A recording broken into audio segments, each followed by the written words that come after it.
Legend of Yufei, Chapter 7. It's a great place to start, and the action really kicks off with an imperial summons for Yufei. News arrives via the local village head. There's a mandatory military exam coming up in Shangzhou. This is ordered directly by the military commissioner, Liu. So it's serious business. And it's not optional. It's actually the first step. You have to pass this regional exam just to qualify for the main event, the capital exam. Okay, so right away, he's facing this big, formal bureaucratic thing, a required exam. What does that immediately tell us about his world? And how does Yufei, this soon-to-be legend, even approach something like that? Well, his first move is pretty interesting. It's strategic. He goes to visit his father-in-law, that's Magistrate Li, over at the Nihuang County Government Office. And he's there basically asking for a favor. Exactly. He needs help for his sworn brother, Niu Gao. Niu Gao apparently missed the preliminary round, the first part of the exam process. So Yufei asks Magistrate Li, essentially, can you add his name to the list for this upcoming exam? And how does Magistrate Li react? Is it a big deal? Well, that's what's so revealing. He just is immediately willing to help. No hesitation. He just tells his staff, right then and there, record Niu Gao's name. This isn't just like a minor plot point. It shows us something huge about how things actually worked. It's a perfect example of Guangxi, that whole complex system of personal connections and owing favors. Well, It basically shows how knowing the right people could, bend the official rules. right. It's like there's the official system, and then there's the way things really get done through people you know. Mhm. And Magistrate Li doesn't stop there, does he? He wants to help Yufei even more. He does. He provides something else, something potentially even more powerful. It's a letter of introduction Okay, a letter. To whom? to a man named Xu Ren. He's the county magistrate of Tangying County, which is part of Jiangsu, the region where the exam is. And Xu Ren is described as, well, a really good official, just reputable, highly respected. Apparently, even the military commissioner, the guy who ordered the exam, holds Xu Ren in high regard. So this letter is meant to carry some weight. What's the point of it? Well, the idea is to smooth things over for Yufei and Yu Gao when they get to Jiangsu for this supplementary exam. It's another great example of how having these established, respected connections could cut through red tape, make the bureaucratic hurdles a bit easier to jump, even in a system that looks rigid from the outside. Okay, so they've got the favor sorted for Niu Gao, and they have this potentially very helpful letter. What happens next? They set off. Yufei and his 5 sworn brothers, Yu Gao included. The text mentions they leave Magistrate Li's place on an auspicious day, which is a nice cultural detail. Right, and how's the journey? It sounds quite lively, actually. The description is of them riding horses, chatting, joking around. You get a real sense of camaraderie, this band of brothers on an adventure. But there's a moment with Yufei himself, isn't there? Something more personal. Yes, exactly. Amidst all the outward joking and traveling, the story gives us this quiet moment. Yufei is secretly thinking about his ancestral home, which is in Tanian County, the place they're heading towards. And thinking about it brings tears to his eyes. Ugh, that adds quite a bit of depth, doesn't it? He's not just focused on the mission or the exam. Not at all. It really humanizes him. It shows this deep personal connection to his past, his roots, even while he's on this trajectory towards fame and military duty. He's got this inner life, this sentimentality. It's a good reminder these legendary figures were, real people with complex feelings. So they finally arrive in Shangzhou. What happens there? They come in through the south gate, start looking for a place to stay. They choose an inn called the Jiang Zhenzi Inn. The reason given is simply that it looks clean and tidy. Makes sense. You want a decent place after a journey. Right. And the innkeeper, Jiang Zhenzi himself, comes out right away. He's very welcoming, helps with their luggage, gets their horses settled, standard good hospitality. Okay, so they're settled in the inn. What's Yufei's plan now? This is where it gets really interesting, actually. Yufei asks the innkeeper the time. He finds out it's already noon. So his first thought is, okay, it's too late to go to the county office today, we'll go tomorrow. Seems logical. Yeah, official places usually close up around midday or early afternoon, you'd think. But the innkeeper says something surprising. He does. He corrects Yufei immediately. And he doesn't just say, oh, they're still open. He launches into this incredibly positive description of the current county magistrate of Jiangsu. He tells Yufei, this magistrate has been there for 9 years. He's famous for being incorruptible. The phrase used translates to 2 sleeves of pure wind, meaning he takes absolutely no bribes. Clean as a whistle. Wow, 9 years and incorruptible. That's impressive in itself. And there's more. The innkeeper says he loves the local people like his own children. And crucially, he consistently works late, stays in his office dealing with matters deep into the night, way past normal hours. Get this, the innkeeper even says the magistrate's promotions have been held up several times because the local people literally begged the higher-ups to let him stay in Jiangsu. They didn't want to lose him. No way! So the reason the office might still be open isn't just chance, it's because the magistrate is, like, incredibly dedicated, working late nights. Precisely. It completely reframes the situation. It's not about standard operating hours. It's about the exceptional character of this specific official. This detail is sort of a aha moment in the narrative. It shows this amazing contrast. You have the top-down orders, the formal exams mandated by the commissioner, but you also have these pockets of genuine bottom-up respect and incredibly dedicated public service happening at the local level. This magistrate isn't just following rules, he's embodying an ideal of service, and it actually changes how things function locally, like keeping the office open late. That's a fantastic detail. It shows the system wasn't monolithic. Individual character could make a huge difference. So how does Yu Fei react when he hears all this from the innkeeper? Does he stick to his plan of waiting until tomorrow? Not for a second. His reaction is immediate.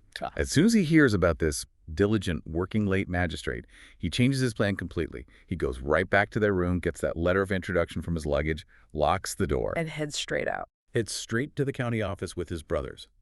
No delay. It really shows his own character, doesn't it?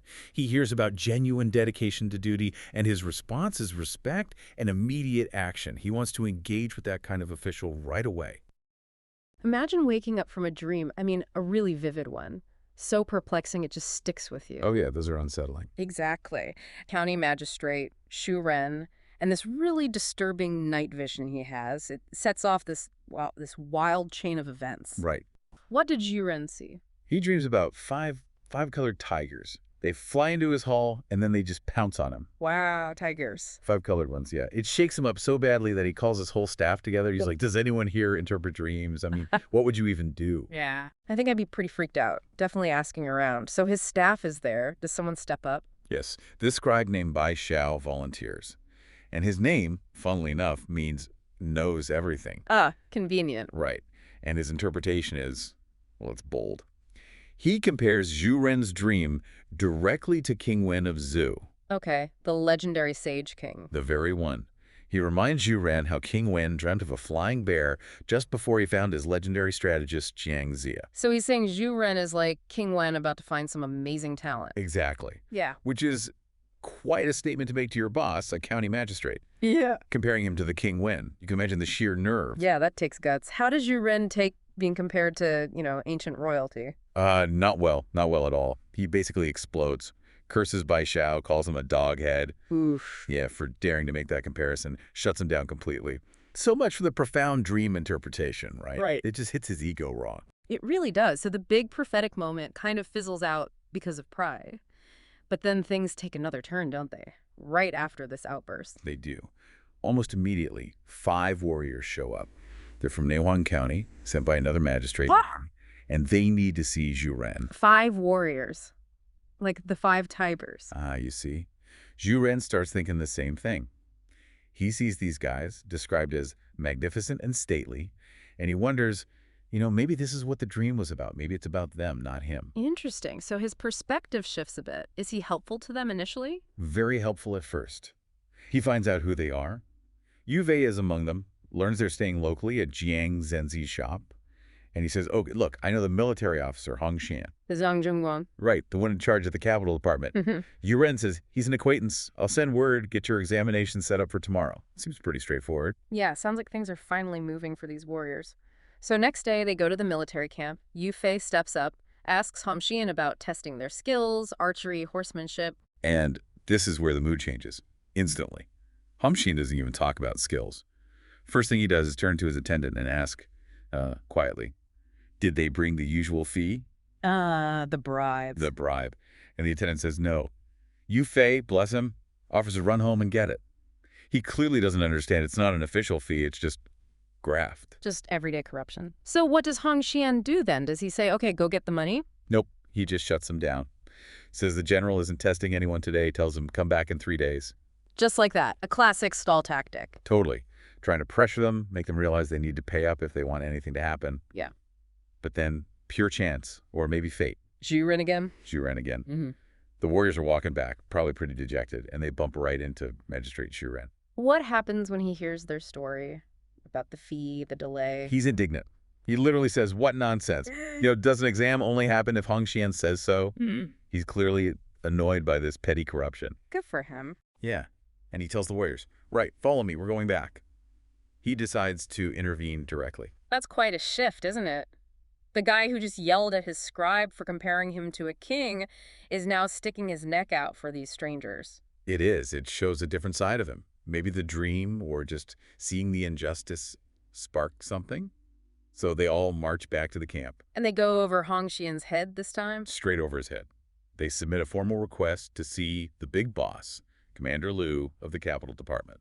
Okay, so now it's getting serious. How does Commander Liu react? Well, he calls Xu Ren in first. Xu Ren explains the situation, brings in the 5 warriors, and Commander Liu's first impression is positive. He looks them over, notes they're imposing and strong. He seems pleased. So things are looking up again. Maybe Hong Xian's little scheme is foiled. You'd think so. But Hong Xian isn't giving up. He steps forward right then. Oh boy. What does he try now? He just lies. Flat out tells Commander Liu that the warrior skills are, quote, very ordinary. Says he already checked them out and told him to go practice more and come back next term. Wow. Brazen. Totally brazen. He's trying to cover his tracks and discredit them at the same time? But Xu Ren is right there. He doesn't just let that stand, does he? Not a chance. Yeah. Xu Ren jumps right in, tells Commander Liu that's false. He's saying that because he didn't get the usual fee. He calls him out on the bribe directly to the commander. Directly. And he pleads their case, explains these guys have been waiting 3 years for this chance. It's actually quite courageous of Xu Ren. He's putting himself on the line. Definitely. How does Hong Xian react to being exposed like that? He's furious, Yeah. naturally, denies everything, insists he did see them and their skills are terrible. And then, to prove it, he does something really dramatic. What's that? He challenges Yu Fei to a duel right then and there. Basically says, if you think he's so great, let's see him fight me. A duel. To Well- settle whether they get an exam. Pretty much. And Yu Fei, calm as ever, just says he'll accept, but only if Commander Liu orders it. Okay, so the commander has to decide. Does he order the duel? He does. Probably wants to see for himself now. Cut through the he said, she said. So the duel is on. All right, set the scene for us. Hong Xian versus Yu Fei. Okay, so Hong Xian grabs his weapon, this 3-pronged thing called a heaven-propping fork. Sounds impressive. It does. And he takes this stance, the hungry tiger catches a lamb stance. Very aggressive posture. And Yu Fei? Yu Fei uses his famous Lichuan spear, but his stance is different, phoenix facing the sky. More elegant, maybe watchful. The contrast is immediate. You can almost picture it. How does the fight go? Is it brutal? Hong Xian definitely tries to make it brutal. He attacks aggressively, clearly trying to injure Yu Fei, maybe make him look bad. But Yu Fei's known for his skill. Exactly, and his restraint. He dodges Hong Xian's attacks. And the text even tells us he's thinking, look, I don't really have a beef with this guy. I don't want to kill him. So he's holding back. Definitely holding back, focusing on defense. Hong Xian keeps attacking, probably getting frustrated. Then, Yu Fei sees an opening. He parries a blow, spins. Yeah. And then, instead of running him through or hitting him hard, he just lightly taps Hong Xian on the back with the shaft of his spear. A tap. That's it. That's it. It's perfectly timed, perfectly placed. Hong Xian completely loses his balance, falls flat on the ground, drops his big fancy fork, duel over. Wow. Just like that. Understated and decisive. Completely. Shows incredible skill and control on Yu Fei's part. And, the crowd watching, they erupt in cheers for Yu Fei. Oh, Hong Xian must have been humiliated. Utterly. And Commander Liu, he is not happy with Hong Xian. Yeah. He basically says, you call that skill challenging him when you're this bad? What does he do? He orders the guards to, and this is a great phrase, fork him out of the camp. Fork him out! Love it! Right. So Hong Xian, totally shamed, just flees the scene.